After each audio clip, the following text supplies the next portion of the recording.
मेरी शक्तियाँ भी सीमित हैं। मैं कुछ देर के लिए इनकी मौत को टाल तो सकता हूँ, लेकिन वो इन्हें नहीं छोड़ेंगे।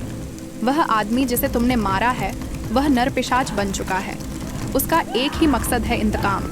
जब उसका इंतकाम पूरा होगा तब उसकी शक्ति 4 गुना बढ़ जाएगी। तुमने अपने साथ यहाँ रहने वाले सब लोगों के लिए मुसीबत पैदा कर दी है। रौनक ने गिड़गिड़ाते हुए कहा, बाबा आप तो सब जानते हैं, मेरे भैया भाभी को बचा लीजिए। ये सुनकर तांत्रिक बोला, मैं कोशिश करके तुझे बचा सकता हूँ। भूल जा अपने भाई भाभी को। तू उस गाड़ी में नहीं था, इसलिए तुझे बचा सकता हूँ, वो भी इस शर्त पर कि तुझे उस लड़की को भूलना होगा। गलती से भी तू उस रास्ते पर चला गया तो उन्हें पता लग जाएगा कि तू इसका भाई है, और तेरे साथ साथ वो उस लड़की के परिवार को भी ख़त्म कर देंगे। रौनक ये सुनकर रोने लगा। उसका प्यार, उसका जिसके बिना वह जिंदा नहीं रह सकता था, उसे कैसे भूल सकता है। तांत्रिक ने आगे कहना शुरू किया, उस लड़की को कुछ मत बताना, न ही उससे फ़ोन पर रिश्ता तोड़ दे। अगर उसे पता लग गया तो वह तुमसे मिलने आएगी। उसे और उसके परिवार को बचाना है तो दूर हो जाओ उससे। अब तुम सब जाओ, मैं तुम्हारे घर पूजा करने आऊँगा। उस पूजा से मैं तुम्हारे घर को बांध दूंगा। तुम्हें उस घर में कोई खतरा नहीं है, लेकिन घर के बाहर तुम्हें कुछ भी हो सकता है। तांत्रिक की बात सुनकर तीनों वापस चल दिए। बाहर आकर माली ने कहा, साहब जैसा बाबा कह रहे हैं कर लो, वरना कोई जिंदा नहीं बचेगा। मैं तो अब आपके घर आ नहीं सकता, न ही आप मुझसे मिलने आना। जब भी कोई परेशानी हो तांत्रिक बाबा के पास पहुंच जाना। घर आकर शिखर सोफे पर बैठ गया। अवंतिका ने पानी लाकर दिया। पानी पीकर शिखर अपने कमरे में चला गया। अवंतिका ने रौनक से पूछा तो उसने सारी बात बता दी। अवंतिका अपने बेडरूम में पहुंची। शिखर आंखें बंद किए लेटा हुआ था।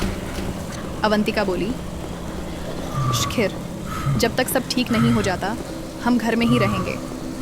क्या पता धीरे धीरे सब ठीक हो जाए। शिखर बोला, तुम लोग मेरी बात नहीं मानते, मुझे तो मरना ही है। तुम दोनों शहर मुंबई चले जाओ, मैं जिंदा बचा तो आ जाऊंगा। वहीं अमृता को बुलाकर रौनक की शादी करा देना। वहाँ रहोगे तो कुछ नहीं होगा। अवंतिका बोली, एक काम करते हैं, रौनक को भेज देते हैं। वैसे भी तांत्रिक कह रहा था वह रौनक को बचा लेगा। हमें कुछ हो भी गया तो रौनक तो बच जाएगा। अमृता को भी समझाकर वहीं भेज देते हैं। वे दोनों हमारे चक्कर में क्यों पिसें, हम दोनों साथ रहेंगे, जो होगा देखा जाएगा। शिखर ने हाँ में सर हिलाते हुए अपनी सहमति जता दी। यह सुनकर अवंतिका को कुछ तसल्ली हुई। वह बोली, चलो दोपहर हो रही है, खाना खा लेते हैं। मैं खाना लगा रही हूँ, आप आ जाओ, वहीं रौनक से बात भी कर लेंगे। यह कहकर अवंतिका किचन में चली गई और बाहर लगी हुई डाइनिंग टेबल पर खाना सजाने में व्यस्त हो गई। इधर अपने कमरे में पहुंचकर रौनक रोने लगा।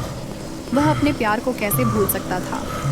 एक तरफ उसके भैया भाभी मौत के मुंह में जाने वाले थे, दूसरी ओर उसका प्यार उससे छिन रहा था।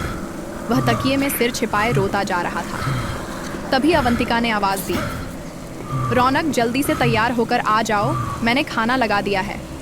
तुम्हारे भैया भी आ रहे हैं। रौनक का बिल्कुल मन नहीं था खाने का, लेकिन अगर वह नहीं खाएगा तो शिखर भी नहीं खाएगा। इसलिए वह हाथ मुंह धोकर डाइनिंग टेबल पर पहुंच गया। कुछ ही देर में शिखर भी आकर बैठ गया। अवंतिका खाना परोस रही थी।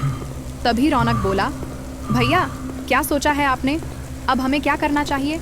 ऐसा करते हैं, हम कुछ समय के लिए यहाँ से बाहर चले जाते हैं। मेरा मतलब है देश से बाहर, अमेरिका या लंदन कहीं भी सेटल हो जाएंगे।